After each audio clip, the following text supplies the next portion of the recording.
Taliwas sa mga nauna nilang desisyon, idineklara ngayong araw na ito ng Korte Suprema na labag sa saligang batas ang kontrobersyal na pork barrel. Utos din ng Korte Suprema na ibalik ang naturang pondo sa kaban ng bayan at imbestigahan din daw at litisin ang lahat ng opisyal ng gobyerno pati na mga pribadong individual na nagwaldas ng pera ng taong bayan. Nakatutok si Lia Manyalak del Castillo. Sa unanimous vote na 14-01, idineklara ng Korte Suprema na unconstitutional o labag sa saligang batas ang sistema ng Priority Development Assistance Fund o mas kilalang pork barrel. Hindi sumali sa botohan si Associate Justice Presbitero Velasco Jr. dahil congresswoman ang kanyang asawa at naging congressman ang kanyang anak. Ayon sa desisyon ng Korte, ang pagbibigay ng malawak na kapangyarihan sa Kongreso na pakialaman ang pondo ng gobyerno matapos maipasa ang budget ay paglabag sa separation of powers ng bawat sangay ng pamahalaan. Maging ang mas detalyadong 2013 Pork Barrel Fund na ipinagmalaki pa noon ng Solicitor General sa oral arguments, idineklara ring labag sa batas. Bukod sa 2013 PDAF, illegal din umano ang lahat ng iba pang pork barrel na tinawag sa iba't ibang pangalan sa mga nakaraang taon. Ang desisyong ito ng Korte ay taliwas sa nauna na nitong mga desisyon kung saan kinatigan ang legalidad ng Pork Barrel Fund. The Court hereby declares as unconstitutional A. The entire 2013 PDAF article. B.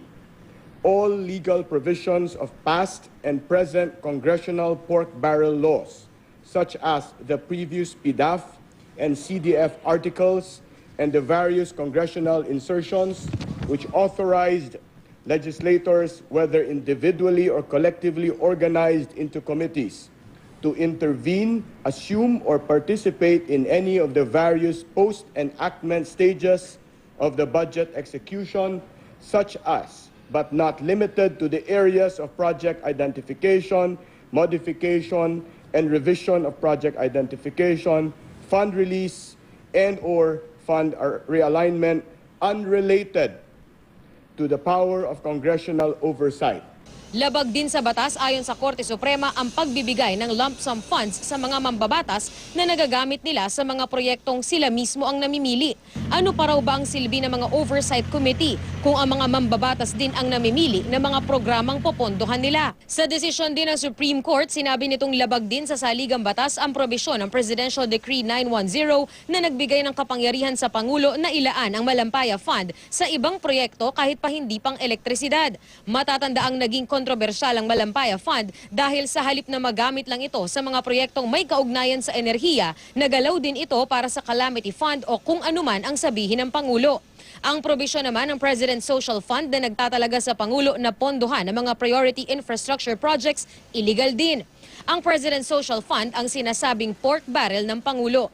And E, the phrases 1, quote, and for such other purposes as may be hereafter directed by the President, close quote, under Section 8 of Presidential Decree number 910, and 2, quote, to finance the priority infrastructure development projects, close quote, under Section 12 of PD 1869, as amended by PD 1993, for both failing the sufficient standard test in violation of the principle of non-delegability of legislative power.